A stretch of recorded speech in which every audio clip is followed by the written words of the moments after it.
Okay, welcome everybody to the 66th episode of the My Generation podcast. On today's episode of the show, we speak about a student film that we made. We've got myself, one of the co-directors on the film. We've also got Lewis, the fellow co-director and editor, and Harry, who was the producer for the film. The film in question is called Franco. It was a second-year student production.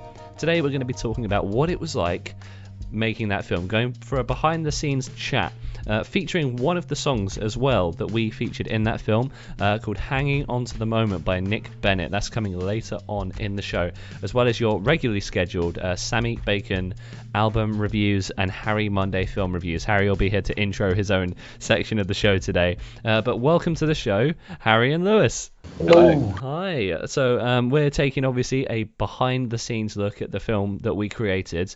Lewis, did you, as co-director, did you want to sort of start with where this story began from? Well, yeah, it wasn't actually our script. It was Dan Feekins' script, but we took it from him and decided to turn it into a film. I'd say it went pretty well. Yeah, I think we were extremely happy with what we ended up making, and so yeah, for our second year film, we had like a bank of scripts that we could choose from all the class that had been writing scripts for the previous semester, and this is what we made. We're planning to put it around a festival circuit in the future once the world's back up and running, but for now it's just something that we can sort of talk about what it was like going behind the scenes. So Harry, from your perspective, what was it like really getting into the production, sort of the pre-production work as a producer, because that's where you spend most of your time, isn't it?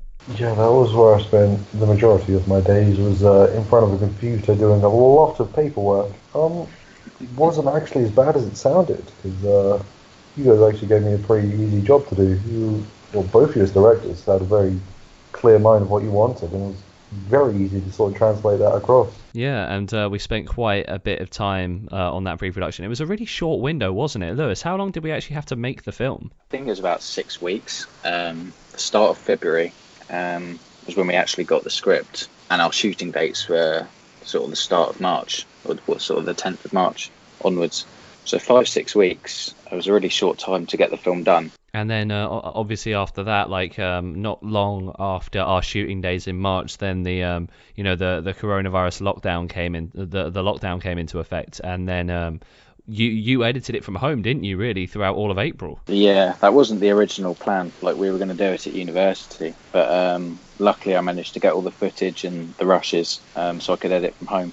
Yeah, so it was quite an adventure in and around the production, not just your normal filmmaking endeavor, because we had so many things happening around us. And as Lewis said, the actual production window was so small. So Lewis, could you paint a picture of what the first few days were like once the project was greenlit, we're ready to go? What did we do as a team as a start point? So the first thing we did was plan out all the characters for the film, and what actors we'd need for the film. So the day we got the script, we actually put out casting calls for actors, and by the end of the weekend we'd already had a good idea of who we wanted to be in the film, and people to invite down to the casting sessions.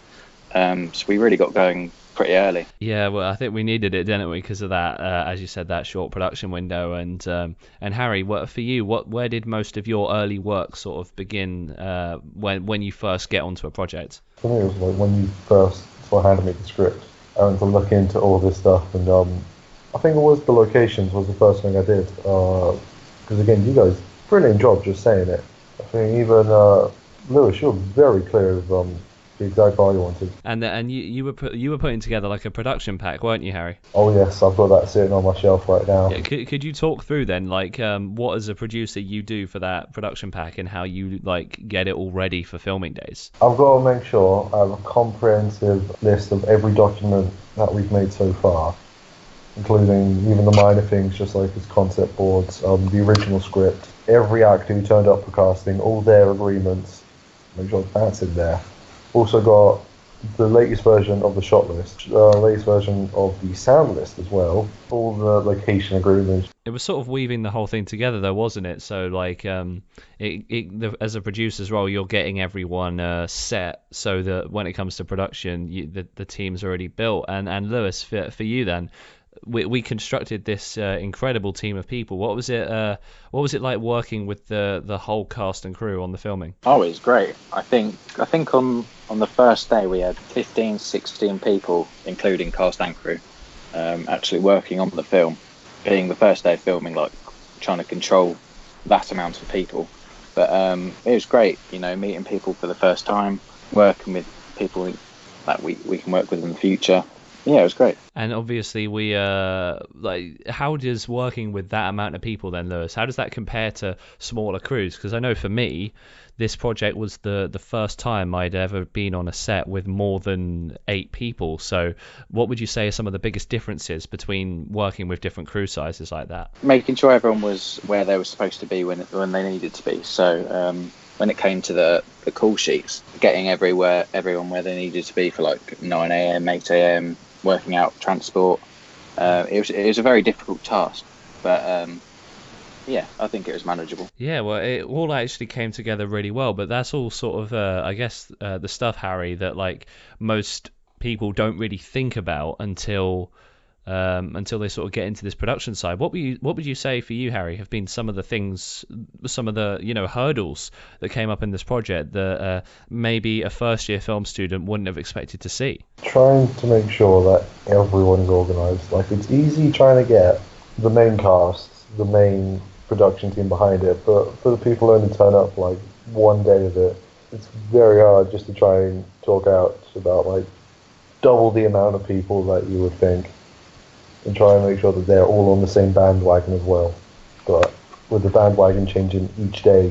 Yeah, but I think we all as a team ended up actually making that work quite well, because everyone did buy into the idea, and it ended up being quite a rewarding experience, I think, in that sense. So Lewis, what would you say for you was the sort of standout surprising thing that surprised you, that was really positive about this? How many people that actually wanted to work on the film was quite surprising. And obviously as a student film we didn't have the biggest budget, so people actually wanting to work with us for nothing was quite nice. And we felt quite appreciated that people would want to work on the film. Yeah, they were all so positive. And Harry, for you then, what was the sort of surprising positive moment for you?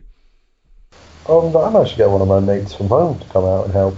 He travelled 60 miles to help out on a little student film. It was really sort of like sweet. Yeah, and I think having the amount of people that we did across all the days really did add something else to it, because obviously there's improvements to be made for sure for the film, but like it did feel like quite a polished, full-on production, if that makes sense. Did you sort of find that, Lewis? It felt like a really completed thing. It did, yeah. It did. It felt like a proper short film. We had to obviously do a lot beyond sort of what I've had to do on student level films before, and I think a large part of that was also to do with like the actors and having really cinematic cameras. I can talk a little bit about what we did with the actors, because our casting day was really in depth, and we had some incredible actors come in, and we ran lines and got to know them as people. And then obviously we had a rehearsal day as well before actual shooting, which I think made a big difference. Could probably have even done with some more rehearsing, but Lewis, did you want to maybe talk a bit about the camera side of it as well? What cameras we were using, and what made them such a great choice for this film? We used the Blackmagic Sammy Pro. We used Max's Blackmagic Pocket Cinema camera 4K. Yeah. We used that for our B camera, and that worked out really well, because we color graded in DaVinci Resolve, which was made by Blackmagic. So most of the shots turned out looking pretty nice. Yeah, well, it was all sort of native, wasn't it? 2 Blackmagic cameras going into a bespokely designed software, and obviously this film, for that edit, a lot of it was made in the edit as well, because you ended up doing so much of that. What was it like, editing it from home, color grading it from home, but still trying to work with the team and collaborate in that environment? It was difficult. Trying to, if I want to show the team a version of the film that I have to export it, upload it to WeTransfer, send it along to the team, get feedback, and then I'll do another draft of the film. And from like the collaboration side, we ended up having to sort of send like batches of notes. So it was a very interesting experience. I mean, a film project like this is in this sort of time period as well. I know you're hearing this sort of. I mean, March is sort of almost beginning to be a distant memory, but like, yeah, we were almost unsure if we'd even be able to shoot the film at the start, but yeah, we got pretty lucky. Yeah, we got very lucky with a lot. We got lucky with being able to make it, but that also did play on it, I think, a little bit, because obviously there was so much uncertainty around the whole world whilst we were making this film. But I think that all sort of just tied into what made this such a unique experience. I did want to just bring this back to the script again at the beginning. Probably should have done this at the start, to be honest. Lewis, did you want to just sort of go through without any spoilers, what the essence of the story is that we were telling? So it's about a guy who wakes up in this suburban British town, and he doesn't quite know who he is or where he is or why he's there. So he ventures around and he meets people, and he realises he can. And as the film goes on, things turn a bit sour, and he gets pushed out of this sort of perfect world. Yeah, that's the story of Franco, and it holds a lot of mystery as well. So what was it like from the perspective of trying to like script this and do this when all the scenes were sort of almost disconnected, because we were trying to have a very a mysterious feeling to the film, and it almost comes in sort of two parts. So what was it like having almost sort of different approaches to every single filming day for literally the whole crew, all the actors? Each day was really different. Yeah, 3 whole different scenes. It was sort of having a way to weave them all together, whether it be through flashbacks or jump cuts and like things that pop up on the screen for a few seconds. It was difficult. And I'll ask this to Harry. Obviously, you're on each day of filming. You can't really see how it's going to come together in the edit when you've got such different themes in each bit. What did the film feel like it was coming towards sort of a natural conclusion, or like a natural storytelling journey whilst you were on set making it? Because that's always quite surreal, isn't it? The third day, I did feel like everything was starting to come together quite nicely, because we filmed this over 3 days, and the first day we were in a hospital, and then the second day we were in a bar. Very different aesthetics going on there, so honestly felt like 2 different films were going on at one point. But when we got to the third day, it all sort of like molded together into a rather cohesive manner. Yeah, and I think that is quite interesting when you've got a story that sort of naturally lends itself to being very mysterious. Like every day becomes a bit different, and you as the creators are almost like, oh, how's this going to come together?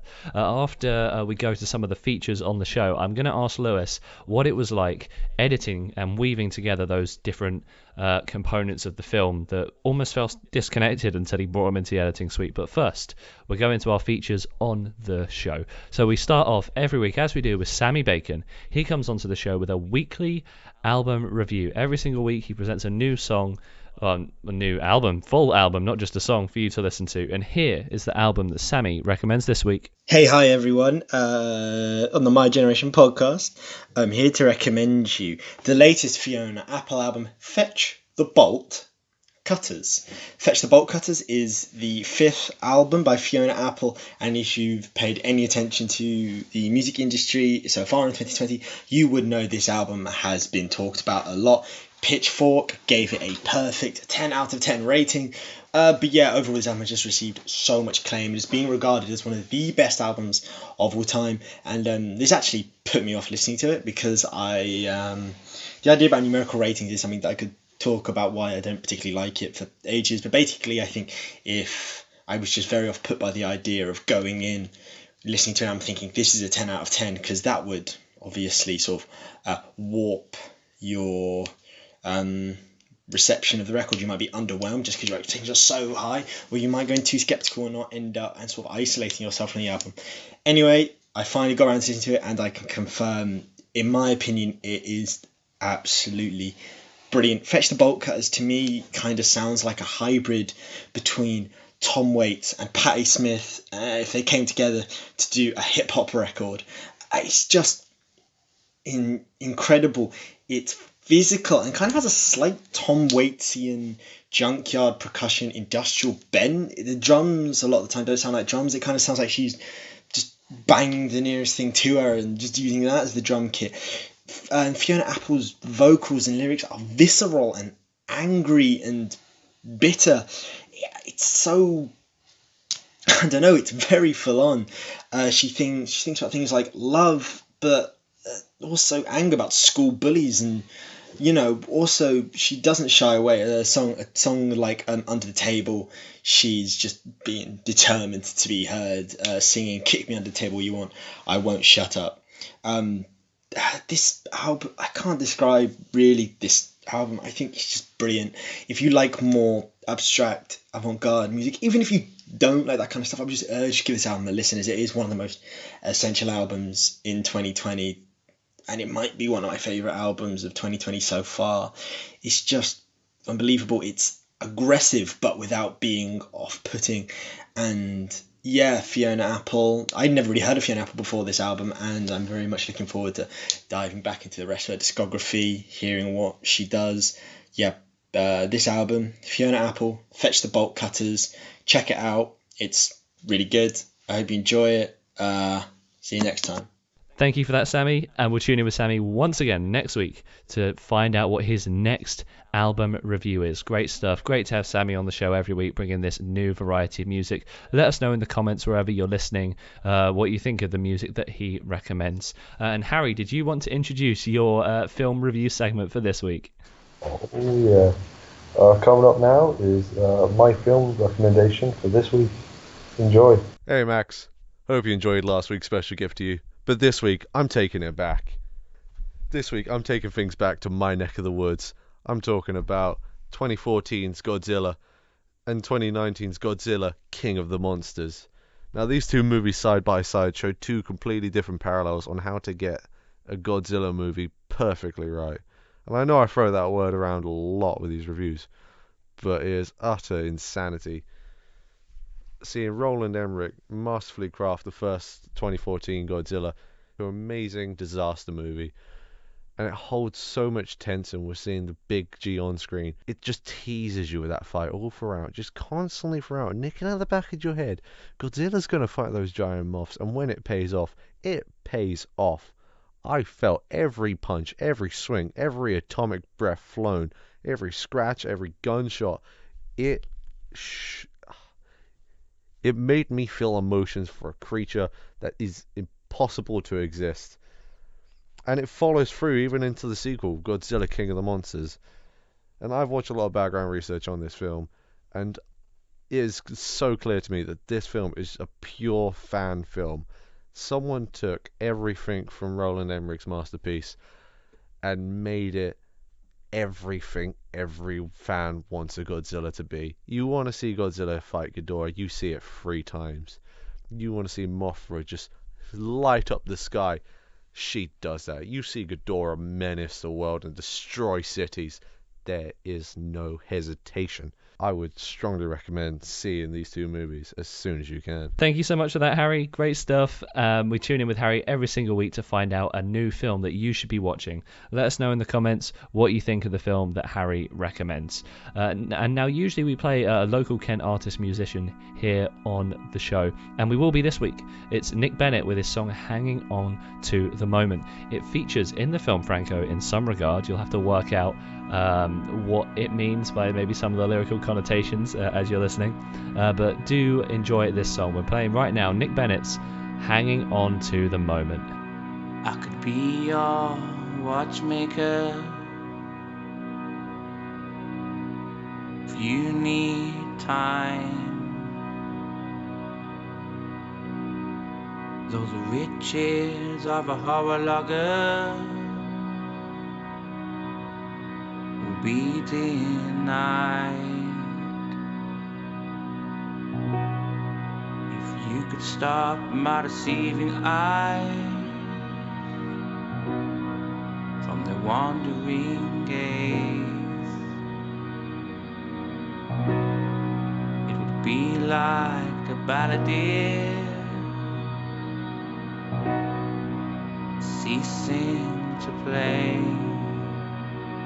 I guess time stood still on this one. Is there somewhere else you would rather be? Is there someone else you'd rather see?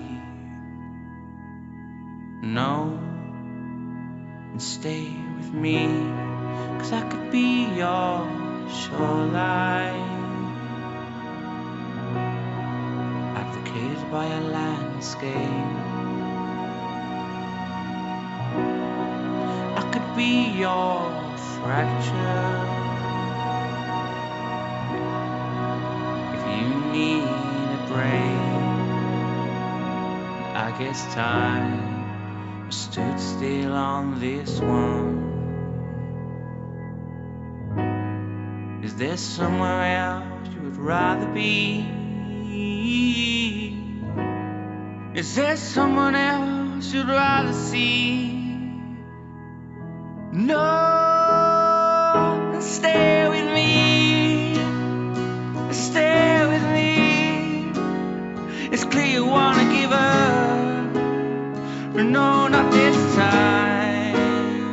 But you're letting go, but it's not too late. So you should let me in and just stay,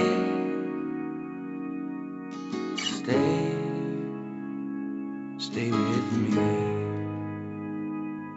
'cause I can't get out.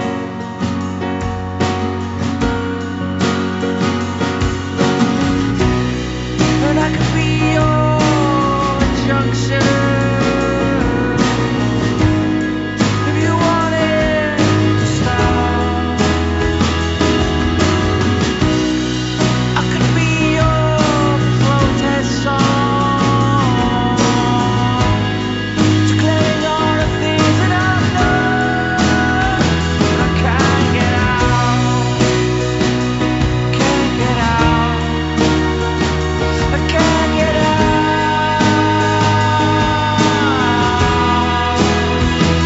I can't get out of here, I can't get out,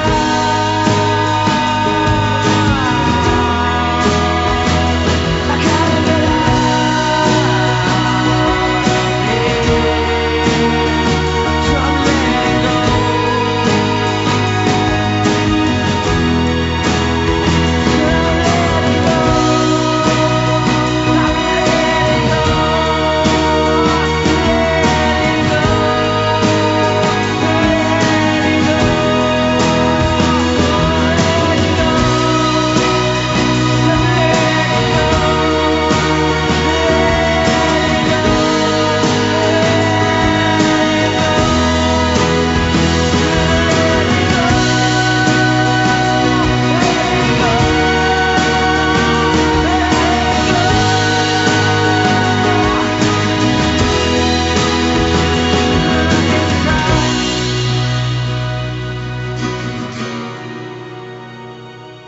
Not this time.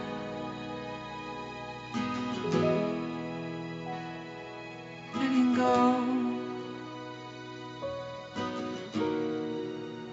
It's clear you wanna give up.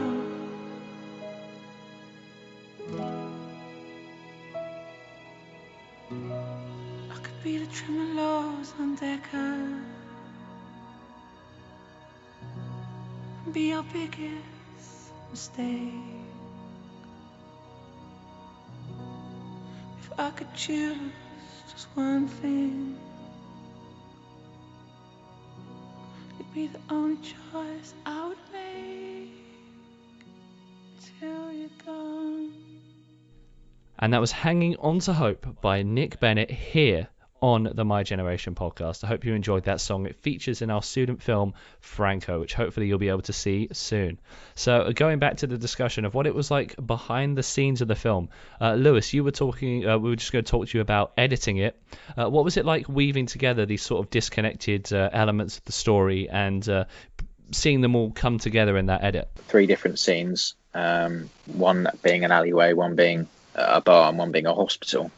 So there's like a very wide colour palette. So to colour grade those scenes together to make them work.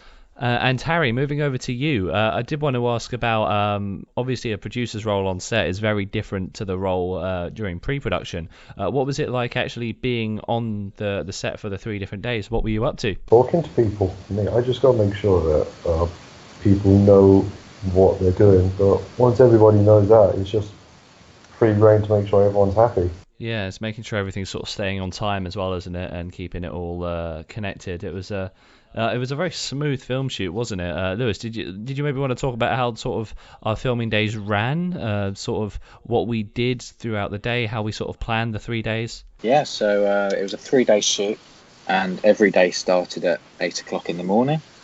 We'd have a little lunch break, 30 minutes, and I think every single day we were filming until 5 o'clock. So it was a very, very packed day and a tight schedule, getting it all done. Yeah, and it was definitely a very fast experience, because it felt like, we spent the couple of weeks beforehand getting everything ready for these just 3 days, and it suddenly goes from nothing, and then nothing physical to show for it, and then suddenly you've got this entire film that's been brought to life by this incredible group of actors, and obviously working with the actors for me is a personal pleasure. I loved the relationship between directors and actors.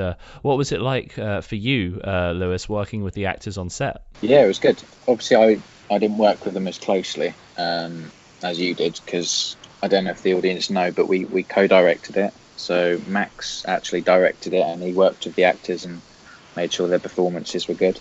And I worked closely more with the camera team and the sound team.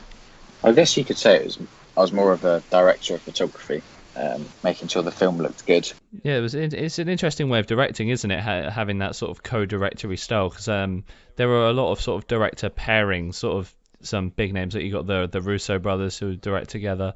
It's probably the most household name of a co-directing combo, but it's not as commonly done. But I think it worked because, again, Lewis's focus is on the camera side of things, where I'm not too technical with the cinematography, as opposed to I am with what it's like working with those actors, and the getting them to sort of understand and contemplate the character has all been really, really fun for that process. And actually, we spoke to Dorothea, who acted within the film Franco on the 58th episode of the My Generation podcast, so not too long ago. I thoroughly recommend going back. Done a full episode with her talking about her acting process, and we briefly mentioned about Franco. So if you want to hear more about the actor perspective, go back and check out episode 58 of the show, and she does mention Franco in there a few times as well. So that's the more actor heavy one. 58 episodes. Yeah, well, this episode's 66. We're flying. Yeah. Didn't realise you'd done that. every single Thursday and Sunday. Yeah, it's. I recently recorded, because obviously we're recording this on the 9th of May, so technically the 1 year anniversary hasn't come out yet, but so it's all still very surreal to me that we are up hitting and recording episodes in the late 60s, early 70s is still so surreal to me as to how many we've done. And we've done a few on the sort of filming relating subjects. So we had Owen Laws on before on the show, who used to study at Christchurch and went off in his own filmmaking endeavours. We had Ollie Patterson on a couple of weeks ago as well, talking about film studying at the University of Kent. So there is a massive range of film that we've spoken about on this specific show, and this is special because it's a dive behind our own production, and for me it was the actor relationships, which is the bit I put most of my focus on. So that casting process was very important to me, and we all just had our own individual roles. I think, Harry, I wanted to ask you then, what was it like then with sort of allocating work? Because as a producer, it's sort of your job to make sure everyone knows their job. What was it like sort of divvying that up and making sure everyone knows? Well, yeah, I feel like I got lucky with this film, because the moment I was telling people what their jobs were, they kind of understood it. And Lewis, for you, what was it with this team? How important is it to make sure that you have such a strong working relationship with everyone on set. How important is that to the actual final product of the film? Yeah, it's very important. You obviously want to know what everyone's thinking about the film, what everyone's ideas and visions for the film are. So it's very important everyone's on the same page so that you all end up at the same product. Yeah, and I think everyone got so on board in it. So when you were talking earlier about your biggest surprise being the amount of people that wanted to get involved in this, it was shocking to me as well how many people were also not just involved and passionate, but also like got what we were going for. I mean, we also ran a Kickstarter for this film.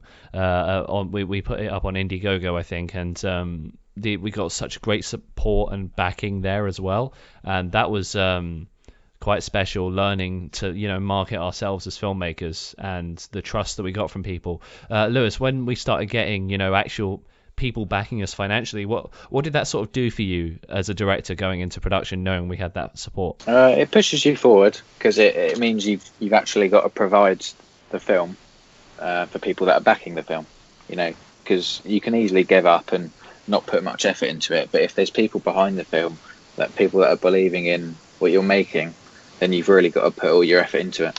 And obviously that, referring to the production side of it, going forward though, obviously we would love to sort of push this film on and get it in and around the sort of festivals and having people actually see this film. What's it been like so far, and what do you think are some of the biggest hurdles that are going to be sort of going forward and actually presenting a student film at festival local levels? Well, actually promoting the film to begin with. What makes the film different to other films is something difficult to get across. And so that's obviously selling it with like a really good log line, isn't it? That's one of the hardest things to get. And what would you say Franco's log line is, putting you on the spot? Franco wakes up in a suburban British town. Can he find his purpose? Yeah, and I think that a lot of what this film is it's about finding purpose. And I think that, within this time, it is actually quite an important thing, because one of the things we do touch on with the film is there is an isolation factor to it. There is a loneliness and a not discovering yourself angle to it. So I think that it kind of mirrors this time in a sense, where people are using the time at home to try and discover themselves a little bit more than usual. So there's a freedom to this film, but also quite a coldness to it. So it was very quite a poignant script for us to choose. Lewis and Harry, I'll ask you both this. What was it like looking at everyone's scripts and thinking about which script to choose to make? What sort of spurred you to choose a certain script over another? Because if you think about it, all the stories were really, really good. Like, we had a tough choice. They were all amazing. But what are some of the factors you're looking for when you're choosing a script? What I quite liked about Dan's script was how many different scenes there were and how many different actors there were, and the script had a certain sense of world building. You actually had to build that world Franco's in for the film to actually work. So there were some other films where it might have been set in one room or a couple of rooms, and as much as I like that, I wouldn't feel satisfied making a film that didn't have a sense of world building. Yeah, and I think we did end up going to quite a few locations and making an adventure of it. And Harry, for you, what do you look for then when you're sort of picking a script? It's really how clearly I can imagine it. Not in terms of directing, but visually seeing it. If it's got too many locations or anything, I know that's going to be a hassle to try and get.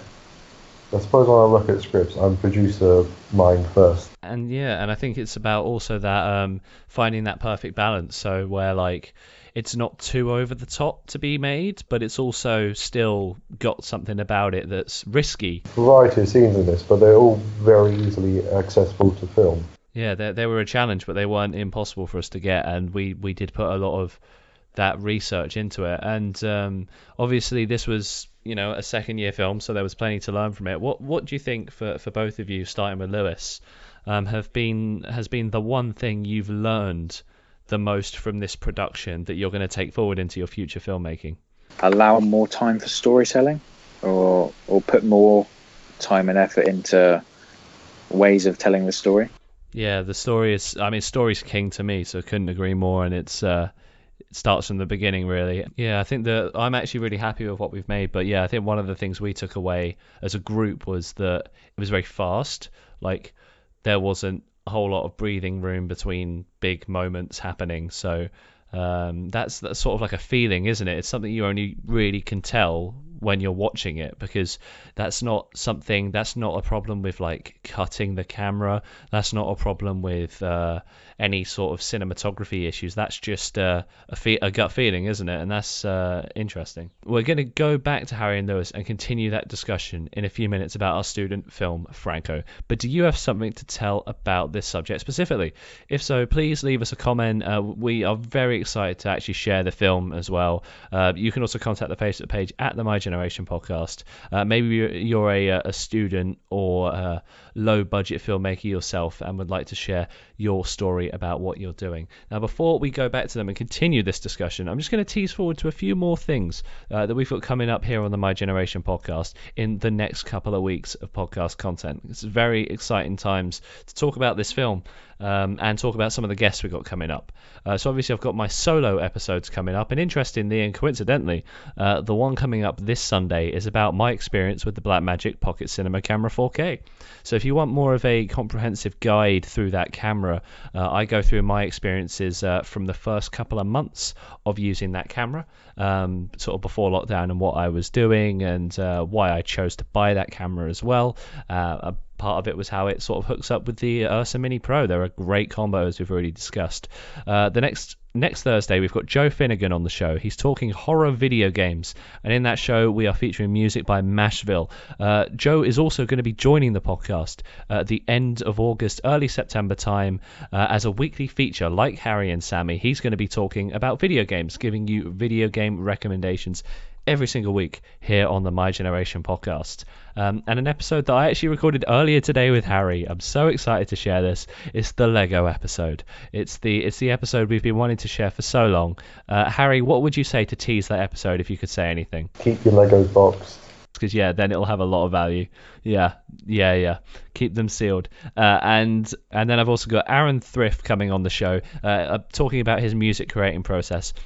Aaron was semi recently on Britain's Got Talent, so if you search Aaron Thrift Music, you will find his Britain's Got Talent audition. He is a swing singer, great guy, can't wait to speak to him again. Haven't spoken to Aaron in a long time, so excited to have that catch-up discussion with him and share how he's been doing in the world of music. But moving sort of back into the film, usually ask this question at the end of every show, but I sort of want to bring it forward a little bit on this one. What you've sort of learned so far about actually talking about the film we've made here on the show, what have been some sort of realizations you've pulled from this conversation, Lewis? When people are planning for a film and they're making a film, they put a lot of effort into it, and when the day actually comes, when you're actually filmmaking, you've just got to enjoy it, because it is a fun experience for the crew and for the actors and for everyone to come together. I think everyone genuinely had such a fab time making this. And what about for you, Harry? On set, making sure everyone is happy. That kind of highlighted today how much I can make a difference, because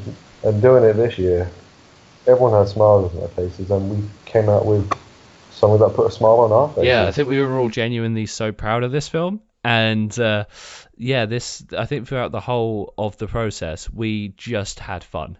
And I know films can be like a stressful environment because of how much work there is to do. But I think especially for the actors, it's extremely important to keep it as relaxed as possible, because it really does alter the performance in a completely unique way. Lewis, did you want to maybe comment about how the tone on set you think may have affected the actor's performance? Yeah, so I think it all goes back to the casting session when we invited some of the actors along for a rehearsal. We sort of got to know the actors in a chilled out environment. So when it actually came to shooting and working with them, they definitely felt a lot more comfortable around us. Everyone was joking about going for lunch together. It was nice. Yeah, and I think keeping it light really, really helped, because it's that balance of professional and casual. And Harry, what do you think it was like, sort of balancing that professional but also keeping it fairly casual and light? What was that like for you? Well, yeah, you know me, I'm very boisterous, and trying to keep professional in any manner was a challenge. It's a lot easier to have a laugh at the same time. For the most part, this was probably one of the smoothest productions I've had as a university student because of how prepared we were. And looking ahead to the future, obviously, we're getting ready to prepare for our third year film. And so what has that been like then for both of you, sort of taking and trying to now apply what we've learned from this film? Yeah, well, making the second year film has proven a lot to us, and it's told us what we need to do for the third film. So things like organising locations, better ways of storytelling, getting things organised in advance, such as budgets, everything like that was important for us to learn in this film. So when it comes to next September or this September, we know exactly what we're doing. It's crazy how fast it's coming around because by the time people are listening to this, it's almost time to go back to university. Whether university is starting online or whatever, I don't know what the future's going to look like for you. So I hope wherever you are, you're safe and well. Currently still sitting in lockdown as we record this, so waving at you from sunny May. It is actually a very warm May day, and I know that means nothing to you where you're listening to this from. It's so warm. It's great. So I hope it's warm, a warm August for you, wherever you're listening to this from. Actually, no, this is July. This is coming out. Even better.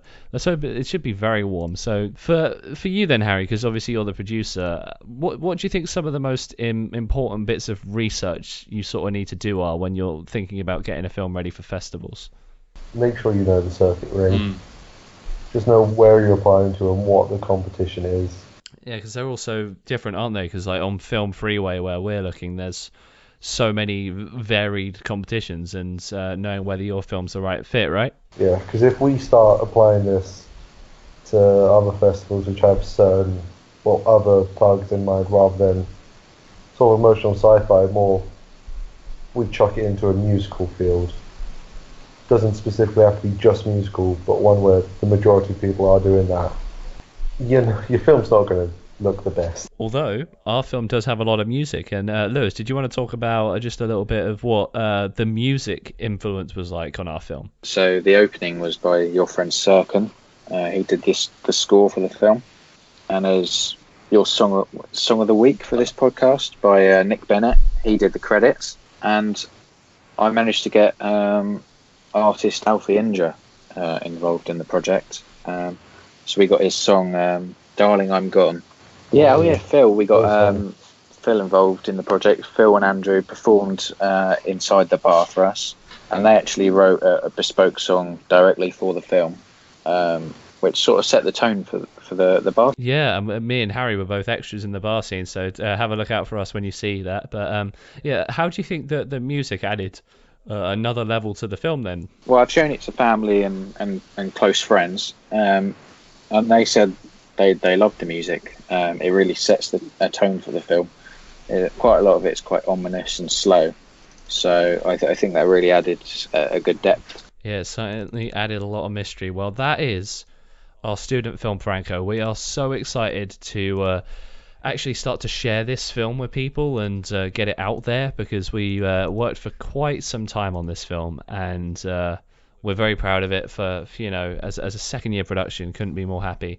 And we've got some really incredible stuff planned for our third year film, which we'll be continuously updating you on.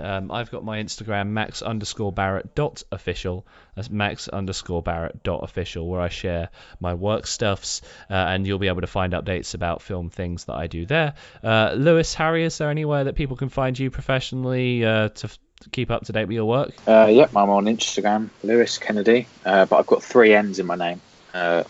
Not actually, but that's what it is on Instagram. You can check out my LinkedIn at Harry Munday, and on Instagram, harry.munday.99, and that's Monday with a U.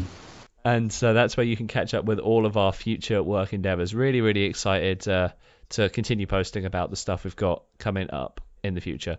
So to close off this week's episode of the show, why not play it twice? Let's go back to Nic Bennett's Hanging On to Hope. That'll be the song that we close this week's episode of the show. It's been really great talking about our student film. Harry, Lewis, have you got any final comments before we finish? Go watch the film. Yeah, vote for us. Yeah, like, share and subscribe wherever. Very excited to share that, and please send your feedback in. If you've seen the film, then let us know. I'd love to hear your feedback, and so would the whole team. So please, if you've heard about Franco, if you've seen it at a festival, if you've contributed in any way and you've been able to see the film, then please let us know what you think. So excited to hear your feedback, because it's been an adventure and a very weird time to make a film with 40% of the filmmaking process happening during lockdown is probably the one of the biggest selling points of the film as to how crazy it is. But it just goes to show that people can still make things creatively even in such an odd time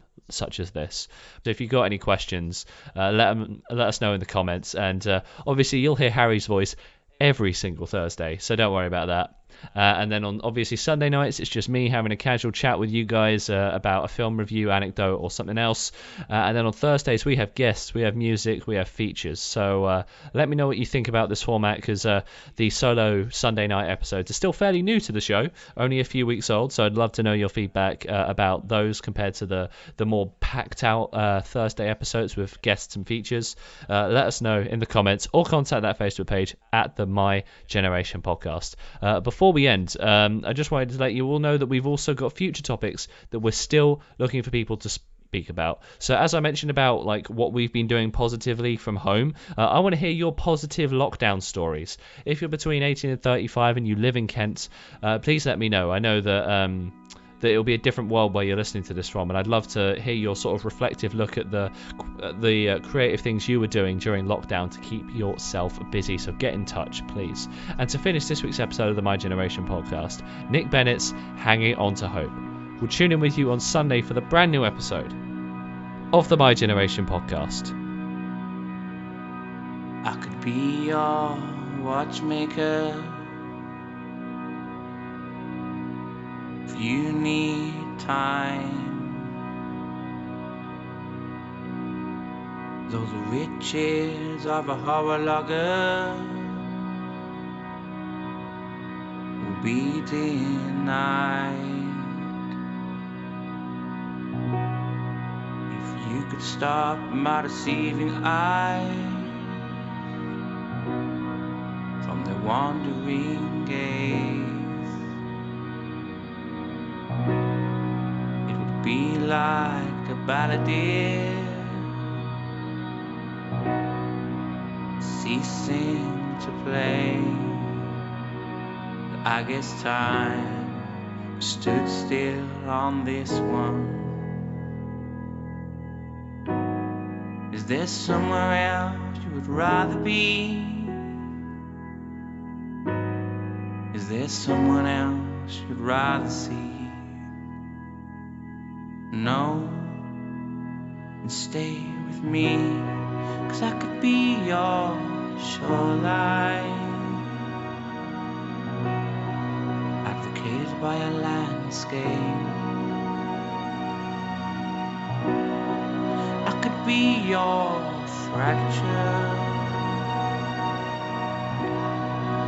if you need a break. I guess time stood still on this one. Is there somewhere else you would rather be? Is there someone else you'd rather see? No, stay with me, stay with me. It's clear you wanna give up, but no, not this time. But you're letting go when it's not too late. So you should let me in and just stay.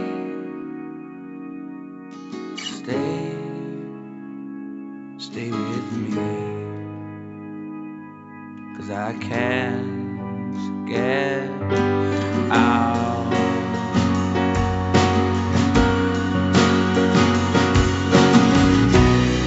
And I could be your junction if you wanted to stop. I could be your protest song, declaring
It's clear you wanna give up.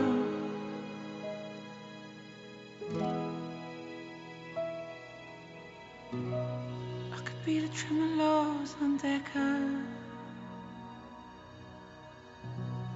be your biggest mistake. If I could choose just one thing, it'd be the only choice I would make. Till you're gone.